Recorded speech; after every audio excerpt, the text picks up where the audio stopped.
Adrian is my name, and basically I've been doing fish keeping for 45 odd years now, I guess, from the first time I got some fish out of a creek in a property that my mum and dad had bought, what they called the mosquito fish. Yeah, had multiple lives in, I'm a plumber by trade, in retail and property and other things, but pretty much at all stages. I was thinking about it the other day, I don't think I've ever not had a fish tank or a fish, you know, of some sort of amphibian, turtles, etc. So yeah, just something I love, and I did this just for me, and people seem to like it, which is cool, and you guys come down and have a look, and it's great. You're probably the second person, I think, as I said, that's not family that's ever been in this room. No one's really ever sort of taken interest before. So how many fish tanks do you have in here? Oh, I think collectively with tubs and ponds, it's more than 60, to be 65, 70, sort of between all of them, but depends on what you class. I class sumps as a tank as well, so you've got to maintain them, and I've always got plecos or something living in it, and all these ones over here are full of platies, so. What fish are you predominantly keeping? The Hawaiian sunset platies are the most prolific breeders, and I don't really even try to keep them. Yeah. So they're the most prolific. I like Tanganyikas, and I like shell dwellers particularly, just the personality of the fish. Not really into Africans, although I have a couple of tanks just because of the species I like. The Sulawesi is a really cool fish. But mostly ocellatus. I've got the gold ocellatus, the black ocellatus. I've got blue, although they don't really look that blue to me. The neolamprologus, the multifasciatus, I've got them, the simulus. I really enjoy the simulus. Lay lupi, and I've got an interesting colour variant. And then, of course, you go over to the South American fish and all types of tetras and plecos and corridoras and you name it. So there wouldn't be a predominant, species, really. When you're setting the tank, what's your idea of how this tank should be set up? Naturalistic is probably a better word than biotope, because you can't. It's got glass here and here, so it's not really a biotope. And how do you tell the plants? It's a difficult thing. But naturalistic, and if you're going to mix species, and you'll see I've got platies with Tanganyikans, I do that for a purpose. Hopefully the Tanganyikans eat the platies. they keep going, but a position where I use them as dither fish, and I can maximise the tank for the shell dwellers on the bottom. Mixing the two personalities, I know that they get on well. The platies aren't bothered about the shellies at all, in fact, so they put up a bit of a fight if they need to.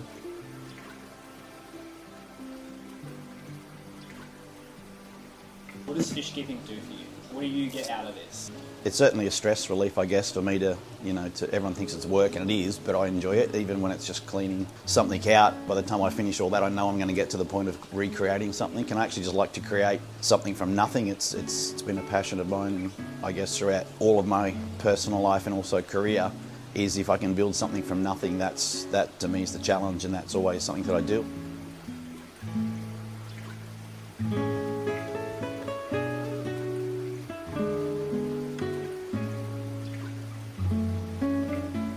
I like to take a tank, a glass box, and then essentially replicate the conditions of nature to put this different species into, and then get them to the point that they thrive.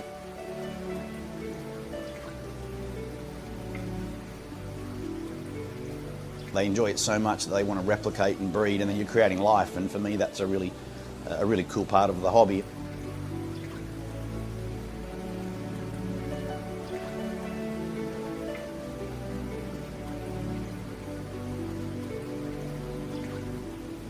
It's one of those things that you do it pretty much because you love it, and if they can produce enough to pay for their food and all the rest of it, it's a pretty cool hobby.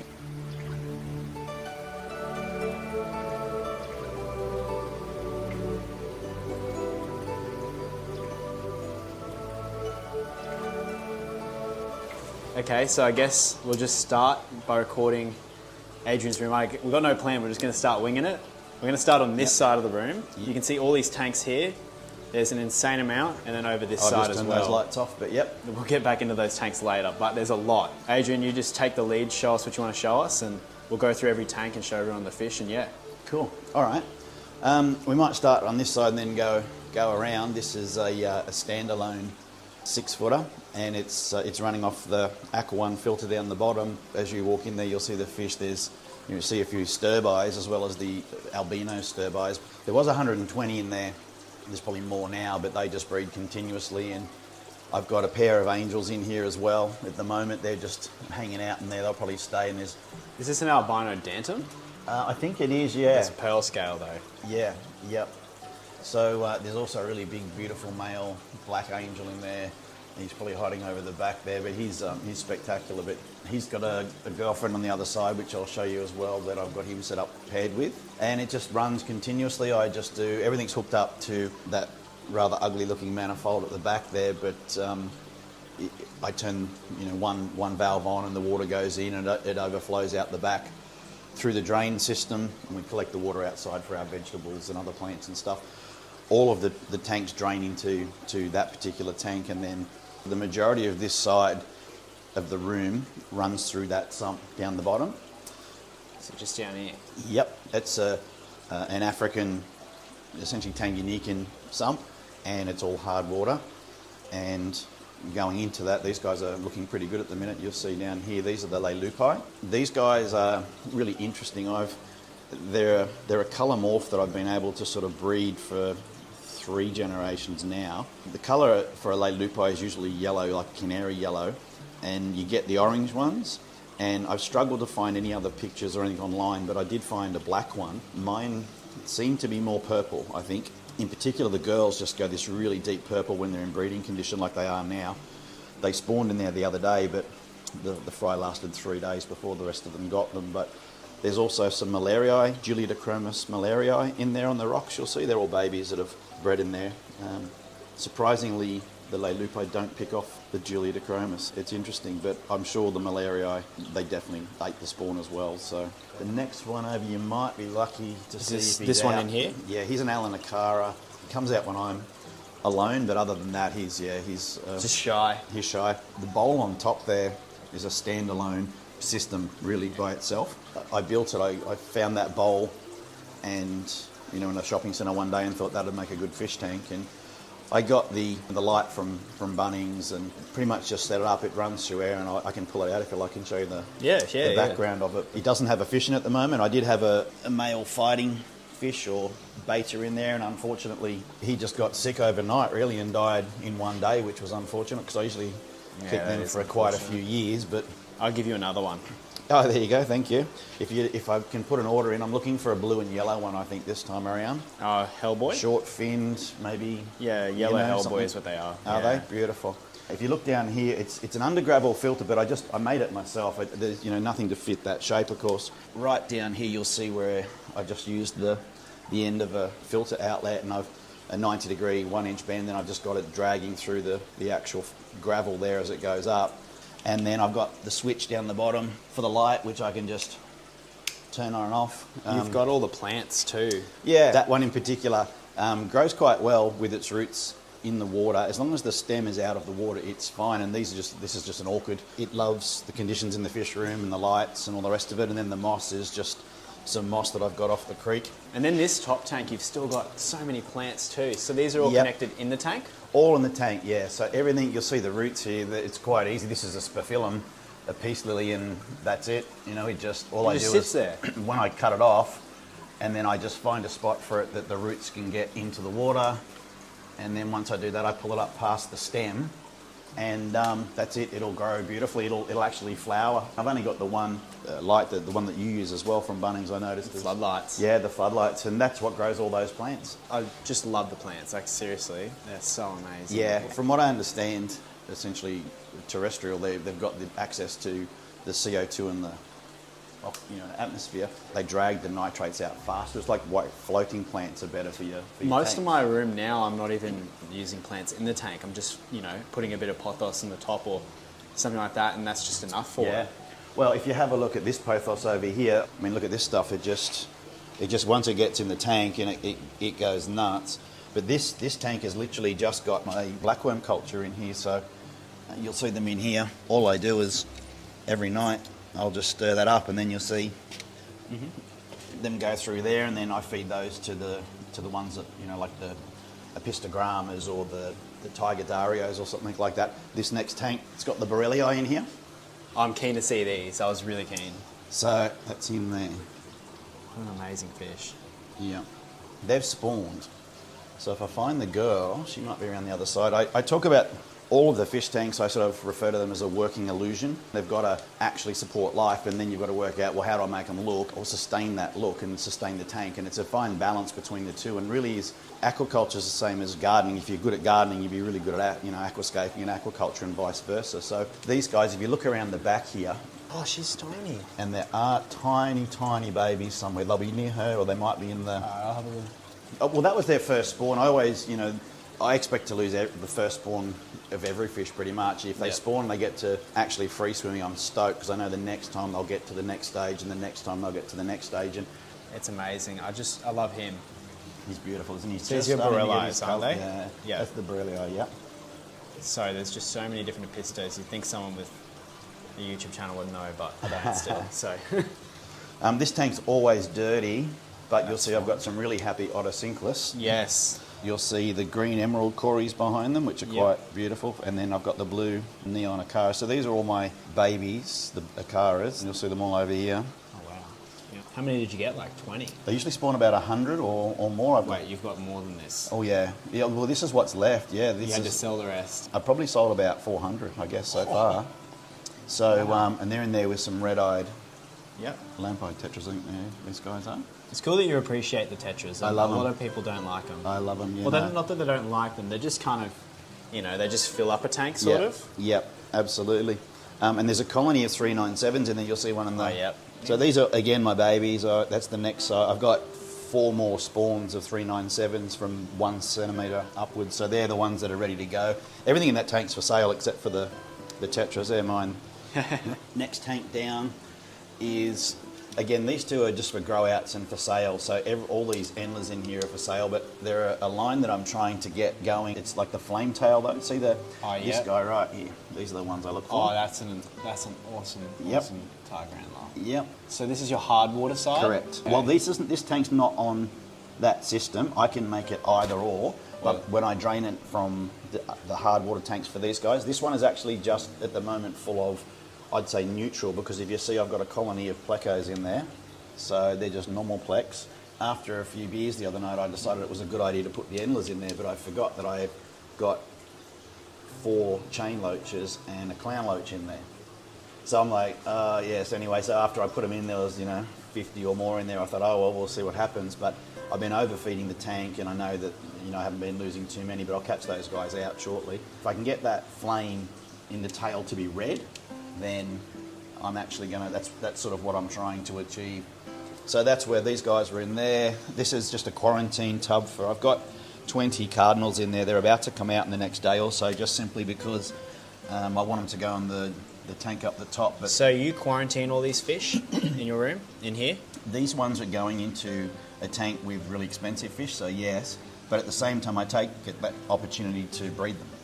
So I'll just now, I'll take the parents out of here and I'll just leave this tank. I won't touch it. And then hopefully I'll get something out of it. And I've got a heap of green water I'll stick in there and just let them go nuts. These are just, like 80 litre? Not even. No, I think they'd probably be, what would that be? 40 or 50 maybe. Yeah, maybe a 30 litre, 40 litre tub, I guess. So if you've got a tank, you're struggling to get a quarantine tank at home, just... Yeah, absolutely. And I've got a lid that just goes with it as well because of the structure. I'll show you a bit. I like to keep it simple like you do. It's just, okay, that's my quarantine tank. I feed it through the top when I want to connect it up. I've got my air line cut through the top, and it's just a stable little environment for them, especially with tetras like cardinals. They just love that darkness, and then you just feed them through the top, That was my original quarantine tank, but I've had multiple generations of Apistos. Majesini, whatever, how do you say it? Nicengi, I think they are. Nicengi, yeah. Or Nigensi or Nicengi? Mate, I couldn't, yeah. They look a lot like, especially the females, like the Pangeras. Look at that boy there. They are so cool. So all of these different ages of all my babies are all bred through like there. This tank. I haven't, as you can see, look at the blackbeard algae. I don't touch it. I just change the water. I top it up mostly. Yeah, they just breed, and then I've got the saucer lids with the holes in them there. Mm-hmm. Oh, that's how you do it? Yeah, so just upside down. Good idea. And it's it's a great little spawning thing, and that's where I grow my subwasser tang, of course. And these guys down here are just platies. They're the sunrise platies. It's a sausage fest in there with all boys.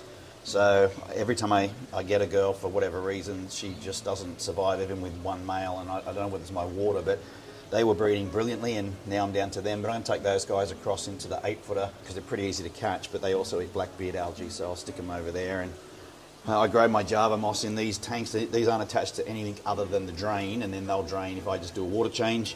For me, a water change is draining it as simple as turning that on, and then it's already coming out of here now. Wow. And that's it. That's a water change for that one. So this is where my guppies, where you'll see them in another tank up there, but these are, I call them mutt guppies. This is, unfortunately, that's on the glass. It doesn't come off. But they come from pure lines. Like I've got 24 karat golds, and I had kois, and I had different ones, and then all of the ones that I'd culled I kept in one particular space. And of course I've got, you call them pure line mutts, I guess, but they're really, really pretty. That's a tank of mostly wiped out snails, but look, even with anything, you can still see a bloody Hawaiian, I can see right in there, a Hawaiian sunset plating. Now, how did it get into there? Look, it's got a lid on it. Yeah. But I haven't taken that, I haven't done anything with that particular tank because the snails died, and it's just stunk so bad. I just taped it up, and you let it go and you do water changes like I do, like turning the tap on. But I don't know how it got in there. This is one of the African tanks I've got, which is the Pseudotropheus solosi. So you've obviously had quite a lot of success breeding Yeah, so these. every single one of these is one of my spawns, one of the babies. They're so healthy and fat. They are, yeah. I love these fish because, it's really simple. The blue ones are the boys and the yellow ones are the girls. There will be some colour morph you'll see between them as they're changing, and you can work that out pretty quickly. Usually their dorsal fins go black, but they used to be really, really common, and now you can't get them. They're just not, available really. So local breeders and anyone like that who's got them, should be breeding them and trying to get them out to fish shops and get them back out into the hobby. So this is quite a deep tank too. Yeah. Yeah, so it goes back quite a bit. It does. You'll see the green water there as well. I use for the other. That's how you do your green water? Yep. So how do you do it? So I get the filthy, disgusting snail water. So you only need to start green waters, put snail water or something rotten in a nice clean glass or translucent container out in the sun with a lid on it, and it will ultimately turn green. If you look at it really closely, you can see tons of stuff in there. Oh yeah, you got some little seed shrimp. There's worms in there, and like tiny little red worms, like micro worms. They're called dado worms or something like that. Oh, okay, there you go. I don't know what they're called. Something weird like that. I'll flash it up, but there's like a name for those. Yeah, Nero worms. I don't remember. It's like some name like that. Yeah. Yeah. So that one there is. Medakas. Yeah, all the medakas. So you got platinums and golds, or I have. So in there is these are whites and orange, and they don't look so orange in here because I've been in here for about a month. But these guys are brilliant out in the tubs, and that's what I've got outside of going into some of those tubs. Is the orange in one, whites in the others. I've got blue up there as well, which I'll show you. And what I'm trying to do with these guys is I mix them so that what I'll do is I'll split them up and take them and breed them pure, in the tubs outside. But I'm hoping to get some colour crosses in here, like a kahaku or a... that'd be awesome. Wouldn't it be if you could do that? I know you can actually get them in Japan, of course, but... Good luck getting it here. Yeah. We're so far down the pecking order in terms of countries with fish. I'm going to send you a picture that I saw of a guppy, and I think it's in America, a line that you can get, and it's worth flashing up on the screen. Sure. To show people, that would be my dream guppy, and I don't know where I could get that from, but if anyone's got them in Australia... flick us a message. Yeah, please send it to me. This next tank is snails. Snails, you'll see I can't stop breeding purple these foot guys. Mystery, or? So I've got the purple foot mystery, the chocolate foot mystery, I've got the white foot chocolates, and what I did probably about 8 or 9 years ago, I started breeding snails, and that's what I was sort of known for with the fish shops is the snail guy bring all the snails in, and I can't stop breeding them. I don't know what you'll see in the tanks. Yeah, you've even got like eggs up here, is it? Yeah, you'll see them. Yeah, absolutely up there, and they're under here as well. And I mean, if I miss them, there's hundreds of snails. I just get them everywhere. You'll see them in the tanks. You'll start to see the consistency. All right. I love this tank. This is one of my favourites. I will put some put it over the bloodworms in here and see what the. I'll just see if I can get this Grabensis here. She's pretty, but. Cribs. Yeah. Yeah. It's like an African tank. So if I can get the elephant nose to come out, he is... this is where you have the elephant nose. He's one of my favourites, yeah. So is this like an African tank, basically?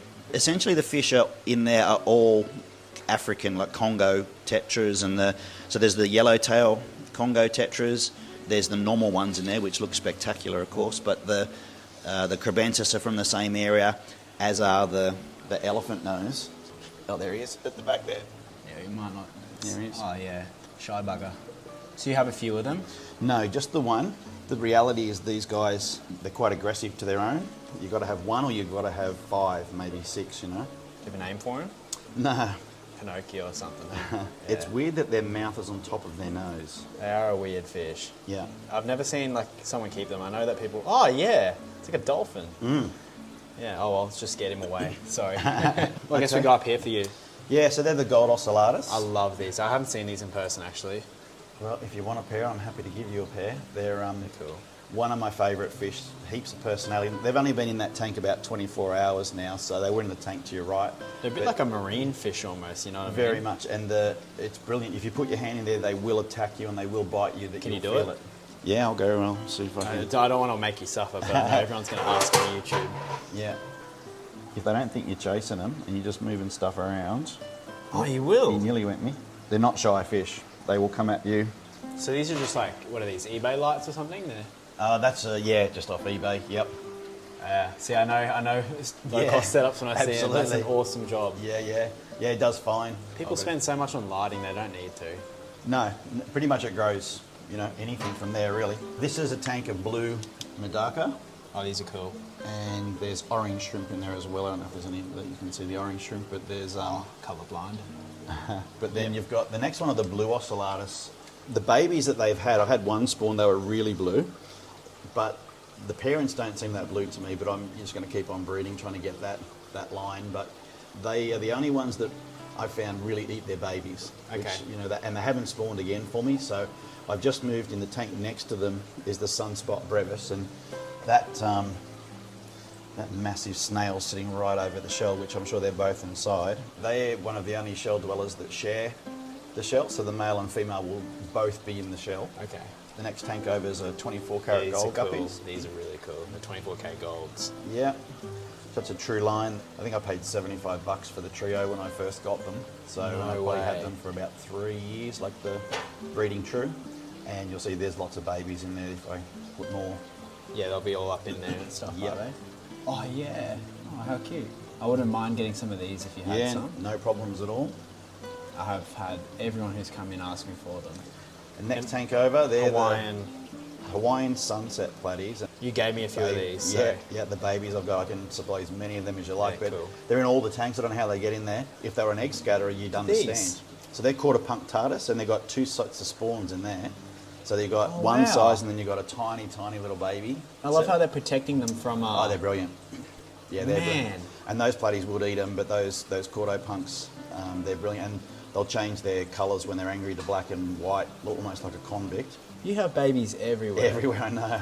This tank, there's more quarto punks. They're hiding in the rocks. They've actually got a spawn in there. They're they're black ocellatus. Yep. So you keep the quarter punks with the... Yep. You'll find them together in Lake Tanganyika as well. But the other girls over here, you'll see they've got babies. Oh, yeah. There's lots of babies in there. Oh, man. They are so cool. Yeah. So what do you feed the babies with? I just crush up the D-Max flake and I make it almost into a milk and I tip it in, and then they seem to do fine. Where do you get your rocks from? Just out of the local creeks or creeks on farms and stuff. The next one over is a tank. I'm going to put a pair of the lay lupe in. You'll see there's a couple of quarto punks in there. See the difference when they go in their angry state? That's the female. That's a female, but she goes black and white, almost like a convict. He's breathing. Yep. That's cool.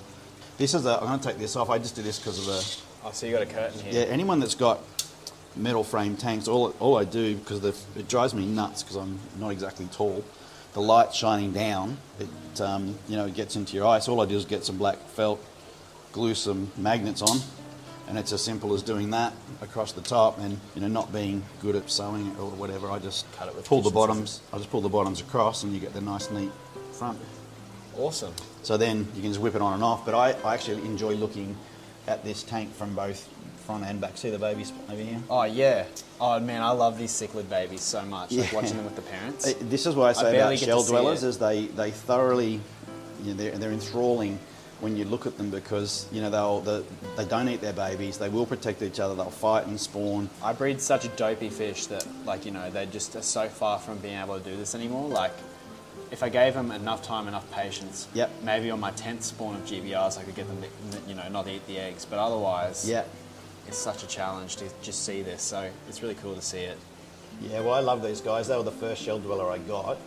To put them into a low boy tank like that, that's 6 foot, I think by 1 foot.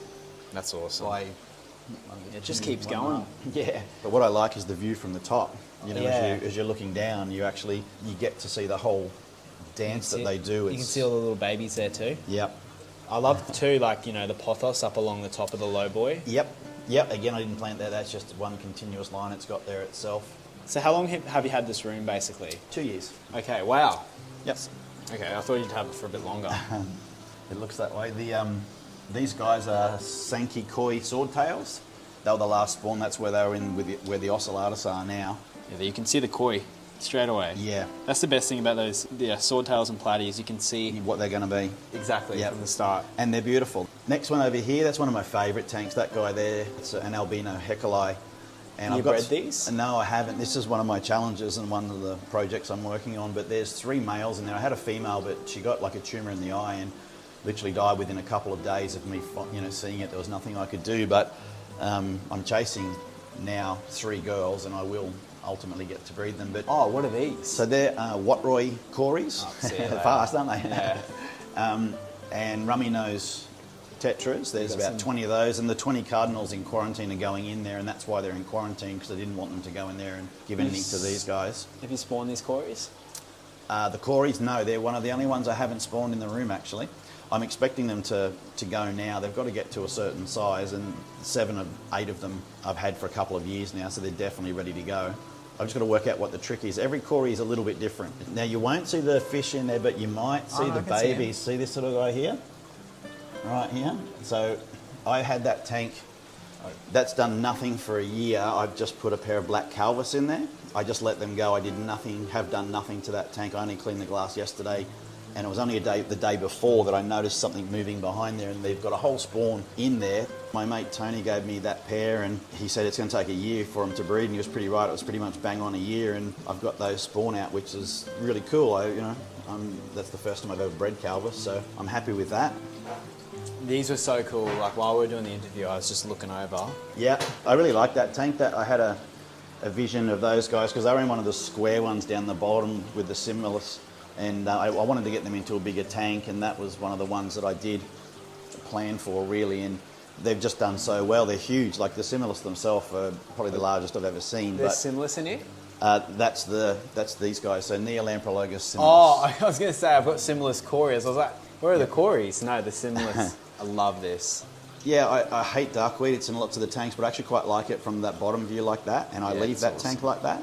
There's Julidochromis dickfeldi in there. That's the black and white striped ones on the rocks, you'll see. They're breeding in there as well. And there's Cyptochromis black bees. They're really beautiful. They're hard to breed. You know, I got those from a chap in Melbourne, and they're mouth brooders as well. And actually, I've just noticed she might even have a mouthful right now. Female there, you see how pointy she is, her mouth, she's got nothing in it. But if you see the other one, it's a bit of a triangle shape, Oh, the yeah. female. Yeah, this one. Yep, so she's got a mouthful of babies in there at the moment. So I'm going to pull her out. I'll leave her for another week. So this is one of the babies. So I had 7 of them, and they all got smashed. There's 2 left, but I need to pull them out. This is hard to see in here, but I'm really pleased with the results. So the guppies and Fred number 2 is in there, the balloon molly I got with a tank. But if you focus on the rocks, you'll see tiny little specks there to the right. Oh, yes. So that's a Julidochromis. We're not going to be able to see it well, but yeah, you can see him. So yeah, you can see him there, see? Yeah. And they're actually a black and gold Julidochromis. So they've spawned in there. They've got I think about 20 fry that I counted. It's the first time I've spawned them, but they're, again, really quite hard to find. They used to be common. This tank is a grow out for the black ocellatus. You'll see one there on top Oh, of they're there. so funny looking. Yeah, and I love their faces. Really, again, personable fish, lots of aggression towards, you and each other, but they don't kill each other, which is, I like that. There's some Werneri, like a princess cichlid, like a Brachardii, but they're a darker version of them, and the scales get quite pronounced as far as the colours that go around each scales.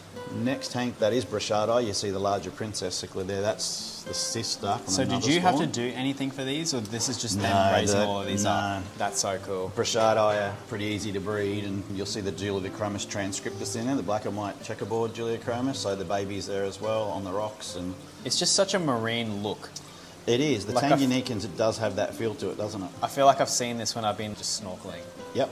If you see, these guys, this is a black ocellatus group, so that's a baby in there, that's one of the babies. And you'll see right through the back there's probably about 20 other little babies. There's one male and 4 females in there, I think, but they're bred, so there's, I don't know, the mixture in there now. But the Danios breed every day, drop the eggs, the ocellatus pick them up and eat them. It's a great way to get the free live food for them.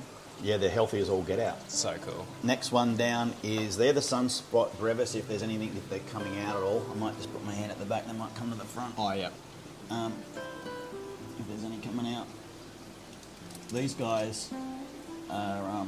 There's just fish shooting everywhere. Yeah, that's right, they're going nuts. Those guys are the spawn of the sunspot brevis in the shell up the top. So they're ready to go. I've probably got about 15 or 20 in there.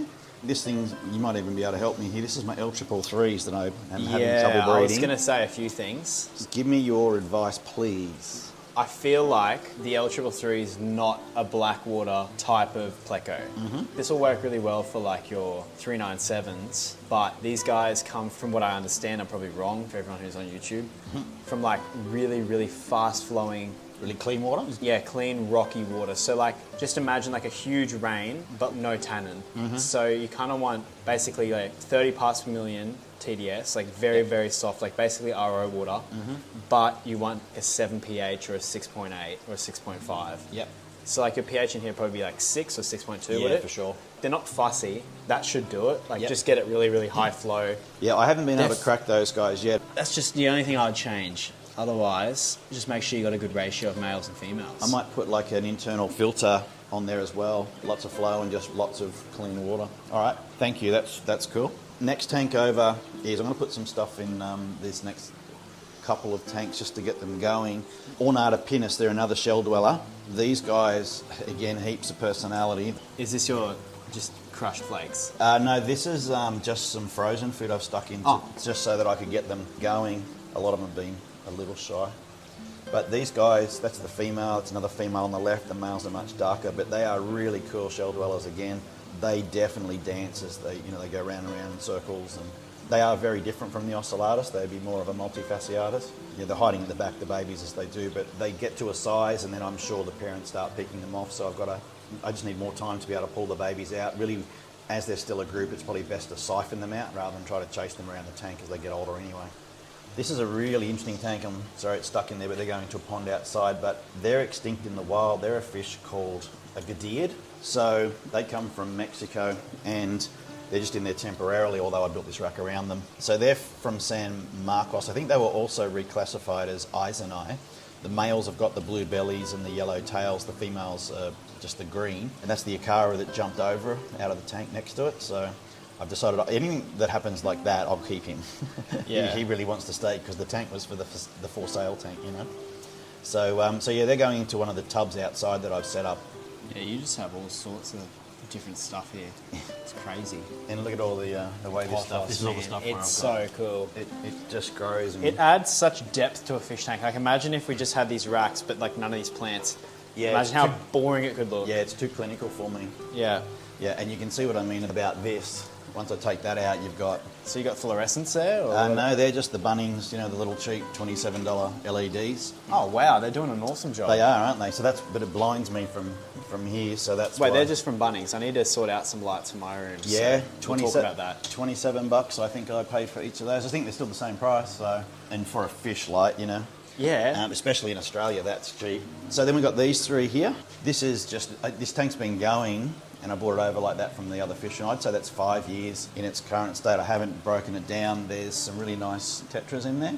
Yeah. And a couple of the blue-eyed, I forget the name of it. So they're not blue-eyed, they're blue... Kochu, that's them. There's a male and a female in there. So I'm hoping they live long enough for the baby cardinals to come out of quarantine if I hatch any. and then I'm going to stick those two into there and actually try to breed them because they're really beautiful tetras. The colour's great. Next tank down, I'm going to break this one down very soon. These are Daisy's rice fish. So they're really cool. I like them. These guys come from Eliza at Handpicked Aquatics, and I'm getting a tub ready for them outside. They can't stay over winter. Everything else I'm putting in the tubs is going to stay outside over winter. I don't want to have to pull them in and out, but there's a couple of Maculatus rasboras in there. She do those too? Not those ones, but I know she does breed pretty much everything up there. She's got a ton of fish I know you just can't get elsewhere. So cool.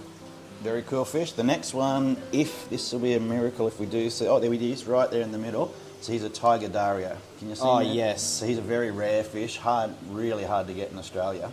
Oh, so hard to get. Yeah. So there's two boys in there. I got them as a pair, but they're both boys. Eliza's bred some, and she's got a spare female, so I'm going to get that. But I've got them in there with these guys, the Kubotu or whatever. Are they? They're just lime green rasboras, but aren't they cool? Yeah, what are they? Kubotu rasboras? Not sure. Yeah, I only know them as the lime green raspberry. Again, Eliza bred those guys. Oh man, I gotta go and see her room. I don't know if she'd let me, but like, I'm sure she would. I'll put in a good word for you. I really want to see how she breeds these things because I, just for some reason, struggle a lot with the little ones. So that's that side of the room. Wow, that's half. I'll turn camera these ones off. I love. Okay. Oh my gosh, I'm so excited. This is like all of my interests, like my keen interest for the fish world is like on this side of the room. I love these types of fish. What are the dimensions of these tanks? They look really small on camera, but they're huge. Yeah, like in my opinion. They are an unusual tank. My mate Tony was selling them and he did a really good deal. I can tell you exactly. So they're 460 millimetres. Like 1.5 feet. And then these are 600 that way. And I by think 2 feet. 600 that way. By 2 feet. 2 by 2 by, what's that, 1.5, is it? Oh my gosh. They've been raising their babies in here. Yeah. I try not to pull fry because otherwise I end up like you with having to have all the fry racks and all the stuff, and I just don't have the room. But fish also turn into muffins. Yeah. Like they just don't know what they're doing anymore. Yeah. So I'm getting to the point that I need something like that, but I prefer that's probably 25 or 30 still in there out of a spawn of 100, and the Acaras I get 200 in a spawn. It's crazy. So I let them breed up, and I might have 50 or 100 left. So we'll start, I guess, with the big boy. The big boy, and they can see the big angels in there, the two Philippine blue angels, 8 the boys.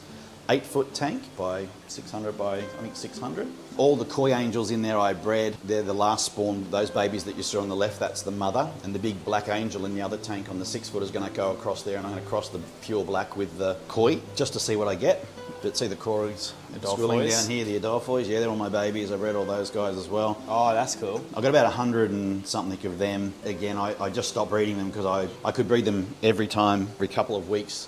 There's always spawns and eggs on the glass, but I don't take them out. Do you have any advice for spawning them? Those guys are definitely black water and definitely cool change of water. I would probably say 5 to 6 degrees cooler than if it's a 24 degree tank. I would be coming in at 19 degrees, and I would do 100% water change.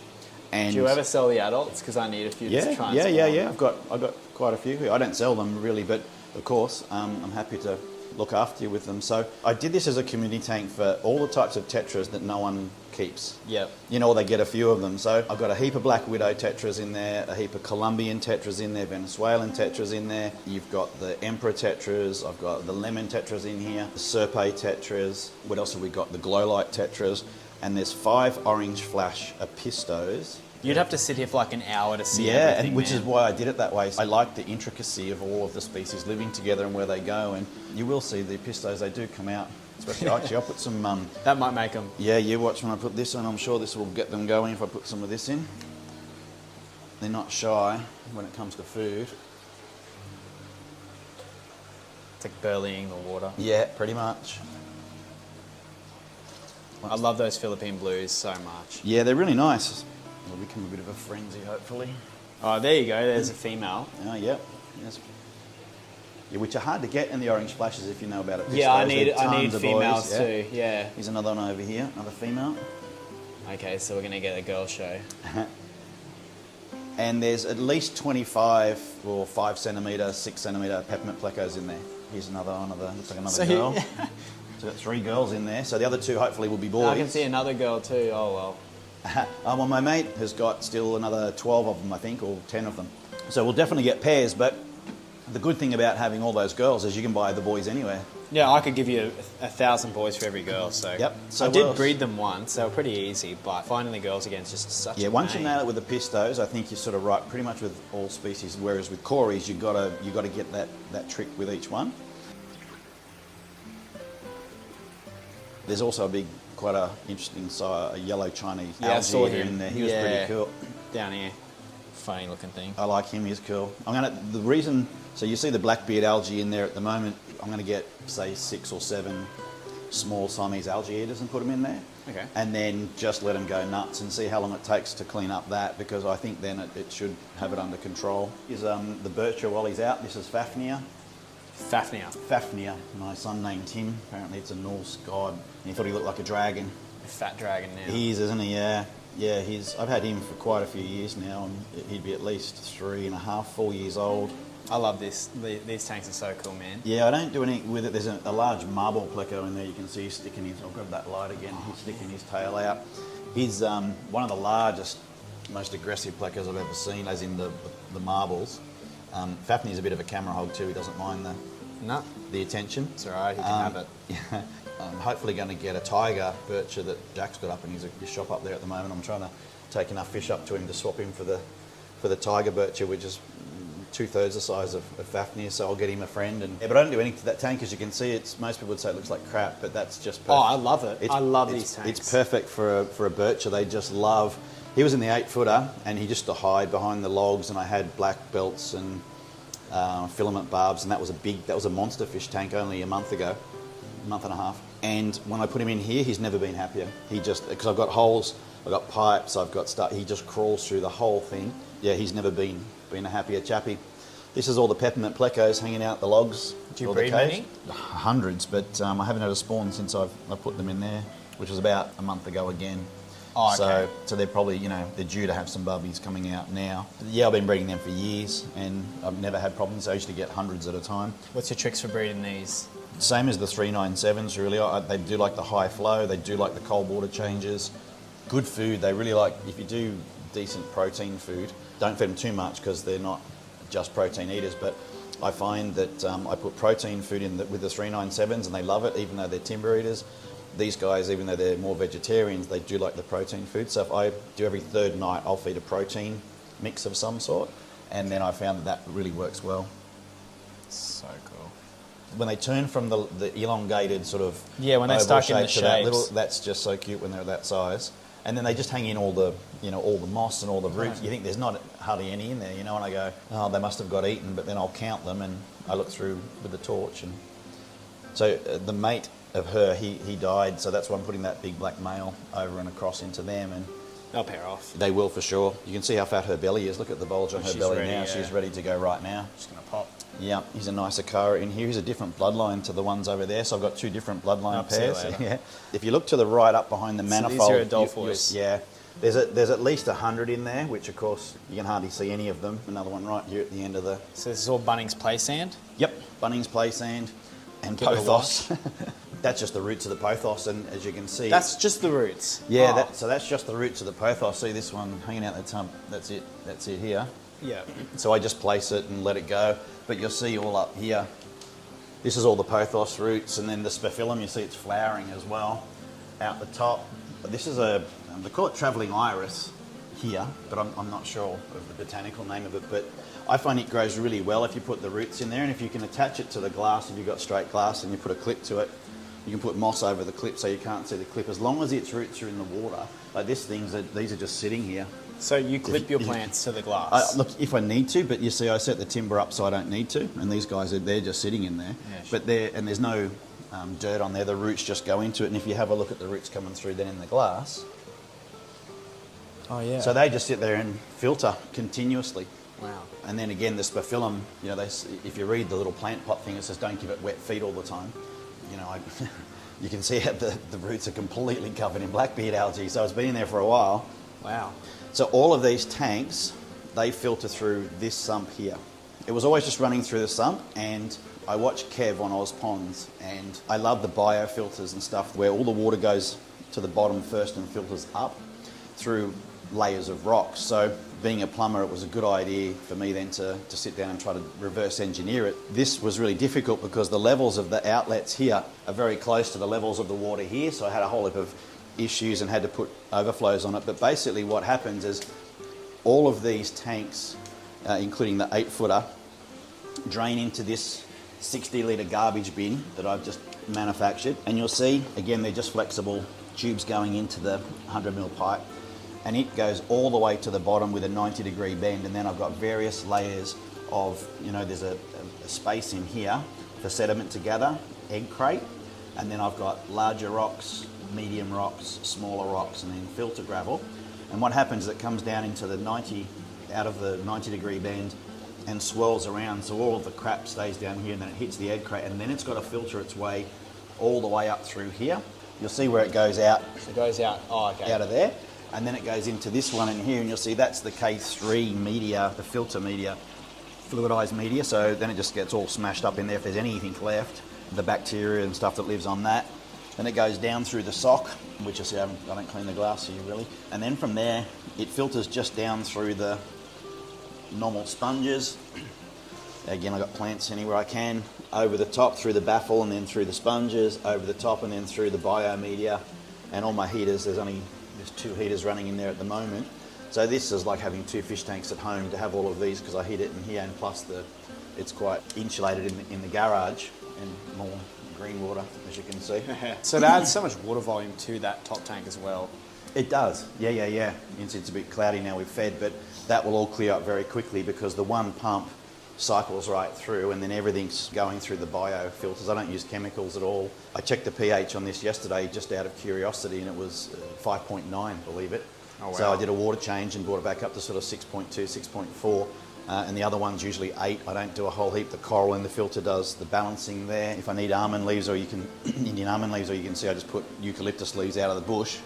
I soak them in buckets and let them sink for a week or 2, and then all the tannins are out, and I just pull them out, and they're all full of infusoria and worms and bits and pieces, and then I'll stick that into my aquascape, and then once I do that, the cories, they're through it. They go nuts, So these guys are about to spawn, if you can see them going up and down the flow there. Oh wow! So the pandas. Oh, the panda, you're talking panda cories. Yep. So they're my main breeding pair of acaras. They've got about 100 babies in there at the moment at the back somewhere, all free swimming for about 2 days. But the problem is the harlequin rasboras get them, or the pandas get them on the ground. They've probably given me hundreds of babies, and they're the main ones that I've had and sold this particular pair. All the babies over there are from those guys. The ones at the top are a different bloodline, so I'm mixing them up. Oh, I didn't even notice all these plants. Yep. So that just helps so much with the filtering. Oh, huge. Yeah. And then these guys you'll see have got eggs on the... Oh, yes. So I stuck that in there because the plecos are... What are these? Smashing Marnica Perus or... no, they're not.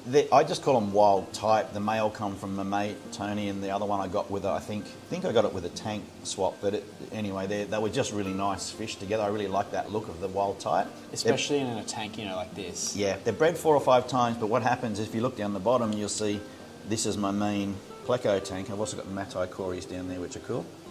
It just all took off. But there's hundreds and hundreds of plecos, so even little babies. So what happens at night time, if I don't leave a light on specifically for them, they just get smashed as eggs, or they get smashed as, fry. They do need a tank, species only, and I can't help but put stuff in there. If I put angels in there, I like to put cories on the bottom. Have you bred the matais? Oh yeah, there's about 70 odd in there. Wow. I see. Maybe I wasn't patient, but I just couldn't spawn those when I tried. Yeah, no, there's heaps and heaps of babies. You see them all up there in the rock, up there as well. Are those your babies? Oh, there's tons of babies, and I think I counted about 20 babies in there just the other day, which is really, really unusual because the plecos I thought would have smashed the eggs. So I'm guessing they're laying the eggs in all the roots because the plecos aren't going up. The plecos will get the angel eggs on the glass or on there, but they won't get the matai eggs in there. So I don't know why it is, but I've had a ton of success breeding the matais in that tank right now. You got some more rummy nose and that. Rummy nose and some neon tetras. You got some cardinals in here. Yeah, cardinals and ember tetras on your right as well. And then that's my 397 breeding tank. So you'll see lots of babies when the time is, feeding time. I might even put some stuff in there and see if they come out. But there'll be a couple Black of Venezuelans. Black Venezuelans, yep. This one's got a whole heap of 397 babies that are about a centimetre, more than likely if I turn this over. And there's one there. Oh, yeah, they're so cool. And so there's little ones here. See this one on the log here? Yeah. Aren't they good? Yeah. And that guy there on the leaf, he's a nice colour. Oh, yeah. Oh, awesome. And of course they eat timber, so that's why Immaculous. Yeah. Aren't they good? Okay, wow. Yeah, that's the fish room. Guys, it doesn't end here. We might go out and have a look at the ponds if you think Let's that's do the ponds, yeah. While it's still light. Okay, so now we're going to look at your outside kind of fish and birds and plants and all that. Yeah, so this is a pond it's been in there a couple of months. I don't have any fish in there at the moment, but those blue medaka from inside are going to go in there. The birds will. Any of the parrots out there? Oh my gosh. So the yellow ones are called yellow Turks, and the girl's in on eggs at the moment, but she's... Oh, see you later. Yeah, they're beautiful. This is really not even about 20% done, I don't think, in my mind, because I want to get a whole heap more structure to this out here, but this is my outdoor pond area. This tub just has got leaves in it, as you can see, and is just for black water and for plants. I've got alodia and stuff in there and different tubs and stuff everywhere. It's a mess out here, but if you have a look in these ones, there are, if they come to the top, they're tiger medaka. It's going to be really hard Yeah, to see. the ponds are difficult. I don't know if you get It's just because it's the glare, yeah. Oh, there you go. Good enough. So tiger medaka in there, and I'm hoping to get, tons of babies out of those guys. Yeah, that'd be cool. This one, as you can see, I haven't done anything to it, but it's got blue medaka in here. There's a couple over there, see them over there? Oh, yeah, you can, sort of see them. Yep, and as you saw, we've got kookaburras here, so they tend to love ponds, the big kingfishers, and they take them all apart. I was going to put shrimp in this, I don't know yet, whether I just put a whole tank of blue shrimp and just run it nuts outside and leave it for, over winter and everything as well, because I've got shrimp I've had outside for years, and I get blue, red, yellow, greens and all the rest of it, but Michelins. Yeah, if I focus on them. We've got the Sankey koi swordtails in there. Oh, okay. Oh, yeah. You might be able to... Yeah, they're not going to come to where we are, though. So these guys are... There's lots of babies. Yeah. But they're really interesting because they are a genuine koi. So koi the way you colour. make these, this is an IBC tote, a container, Yep. and you've cut the top off. I did with those two, and that was just painful. Those two those two there, over yep. there, yep. So that was a full one like that one, cut it in half, and that's why I thought the next one I'd leave whole. These are on Gumtree in Australia, exactly like this, cut and have the top around them for $65. I just picked them up exactly as they are. Yeah. And I've got an air pump out here which runs the whole air system. I've just got the one running. I've turned it off at the moment. This one, you won't see anything in this one at the moment other than, oh yes you will, look, there's the blue crayfish right there. Can you see him there at all? Yeah, you can see his claw. I'll see if I can push that back. He's normally pretty... Oh, Yeah, that's the boy. Here he is. gone for a surf. Can you see him there? Yeah. Oh, that's awesome. Yeah, so he's very cool. See you later. Yeah, he's gone. So here's the boy in there. I've got a girl in there as well, and I'm planning on just having hundreds of blue crayfish. And again, over eat winter, they can just stay there, no problems at all. Would you eat them? I would, yeah, if I had enough of them. This I'm just setting up for shrimp. This is just going to be orange shrimp. There's nothing in here at the moment, and orange medaka. Okay. So the ones from inside, they're going to go in there. It's like a Fanta tank. Yeah, yep. This tub that I've got here, I think it's 500 litres. It's just got goldfish in there, and like old goldfish, 20 plus year old goldfish. Oh. Especially the black moor that's there. He's a really old fish. He's probably more like 12 years old. And they look brilliant, and there's some really special ones in here, and the pump will kick back on here in a minute and fill this tub back up. This is one of those biofilters from inside. I've got some pictures I'll send you that you can put up onto the screen about how I've layered it as it's gone up. At the moment the pump's turned on, it's now filling. If you can have a look in here, in fact it'll probably be dry, oh not nearly there. What happens, it'll fill up now, the pump's You can been see off. it coming up. Yep, and it'll overflow. But essentially all of the sediment from the bottom, it's filtered up and through here. It's been running about 5 or 6 days now, and is really just a basic sump filter that, again, Kev from Oz Ponds, and it's building up the bacteria as it goes. There it goes. It'll start coming out there. Yep, and I've got some kohaku swords in there as well. You'll see them, the smaller ones over here, and you won't see too much once the water gets going, but they love the flow, and they're in there jumping like trout in the flow. It's really interesting to cool. watch them. This green 500 litre tank here, I've got a second one coming in down here. I'm basically going to have that one overflowing into this one here, and then overflowing into this one here, and then pumping back up through the sump again, and I'll landscape around here. I've already started to dig some steps and stuff in there, but pretty much this, those will be sponge filtered, but this will all be running through the system, and maybe some outdoor rainbows, you know, some Australian rainbows. And can we look at your chooks too? I do. We've got, yeah, they're all out looking for something to eat, I'm sure. It's so cool.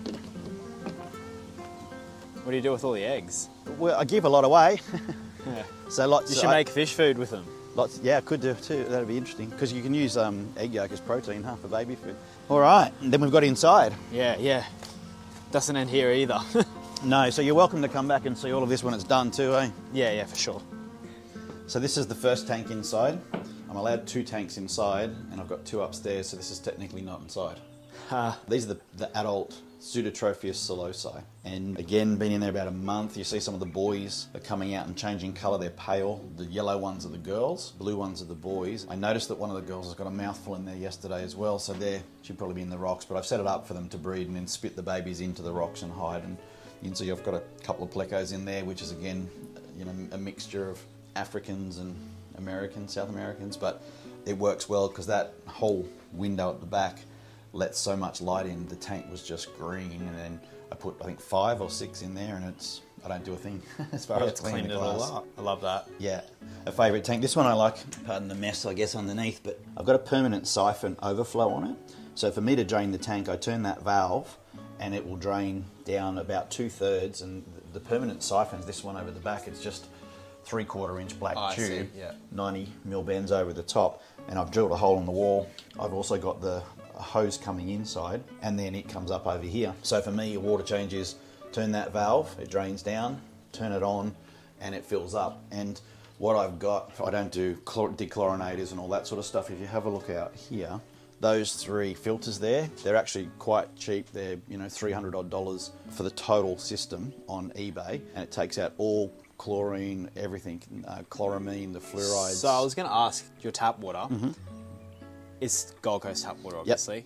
Yep. So it might not have much chloramine in it. No, it does. There's a ton of it in, like, because if you fill the bucket up here and drop a goldfish in it, it dies, you know, and that's the problem with water, is that it's supposed to sustain life, and they stick a heap of chemicals in it that they tell you it's to make it pure, but it's not. It's basically a toxic cocktail, so especially for fish. That's got a carbon filter in it, and a silver micron filter, and then a sediment filter, and it runs through.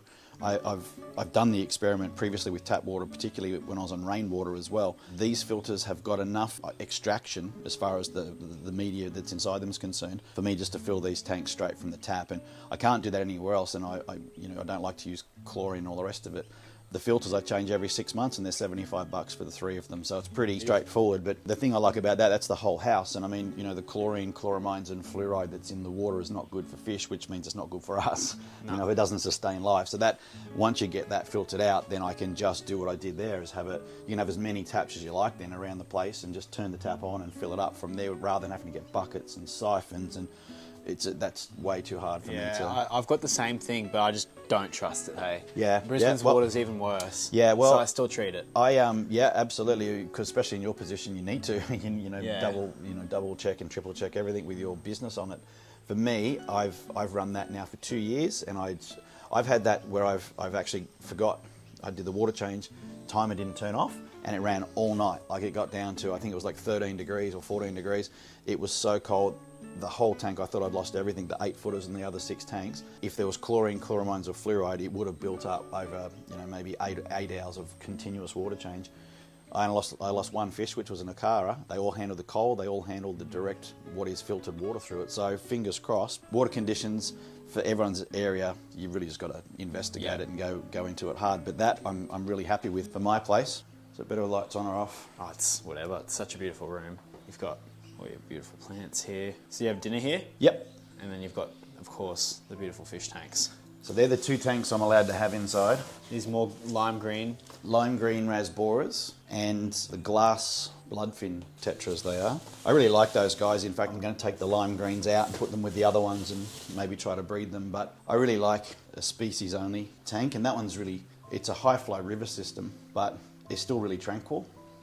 It's so tranquil. When they're in there by themselves or when they're resting, they'll all rest in a line or in a sort of tight school, and they'll do it facing into the flow, and they'll just sleep, whereas the rasboras keep going. But they look really cool. But see on the log there's a Borneo sucker. Yeah, so I've got 2 of those in there, keeping the algae down, and they do a great job. That tank, it's gone through a few different phases, but I built on the right. I wanted to, again, that working illusion, just hide everything as much as I could.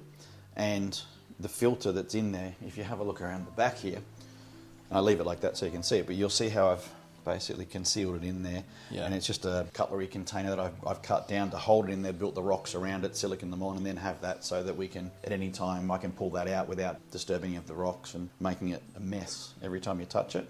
And what's Monte Carlo carpet and dwarf airgrass? Yeah, so I don't use any CO2. I've had an issue with some hair algae in this, but I've just about overcome it. There's an auto on the Bucephalandra there. So that's a tank that's set up for those are Vietnamese minnows. I really love them. Tiny, tiny nano fish, really colourful in the sunlight as well. So they come from Eliza.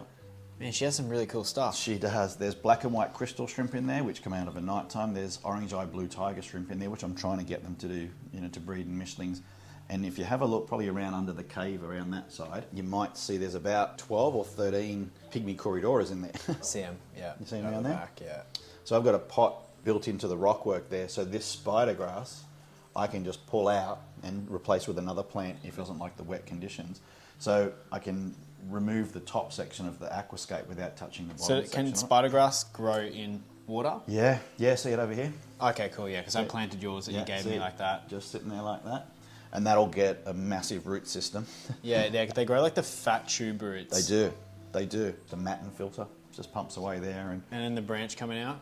Yep, that's just a piece of old basil tree, would you believe? No way. Yeah, just basil. I like the look of it, and I thought, what, I'm going to stick that in the top there and grow some old man's beard on it. Yeah, that's the moss. Yeah. Awesome.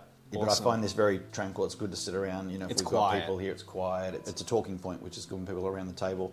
You even got like your atlas of fish. Yeah, I saw that book in your shop. Oh yeah, ornamental fish. Ornamental fish there. How long have you had that? Oh, a year or more now, I guess. These are the ones I was really keen to get, which was the E&M Fuller one. So the breeding of the corridors. I mean, this book's... It's got a whole book. Yeah, all of the different tips and tricks and how to identify them with different fin.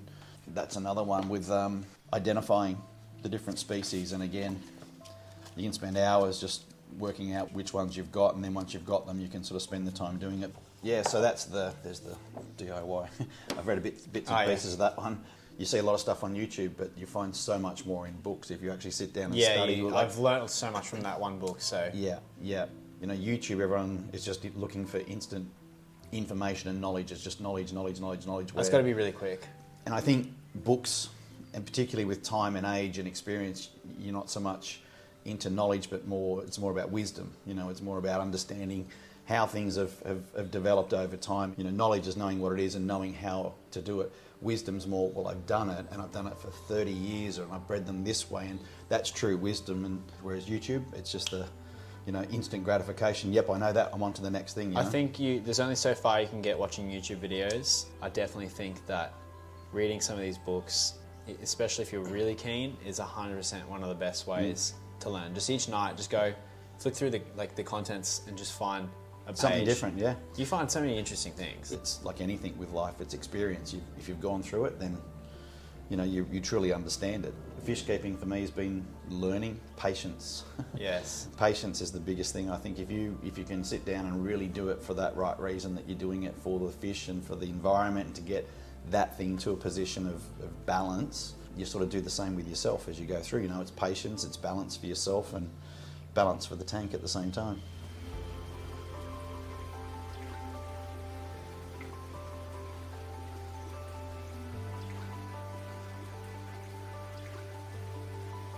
Well, thank you so much for letting us come. My pleasure. Your room. No, it's been cool having you here. Everything.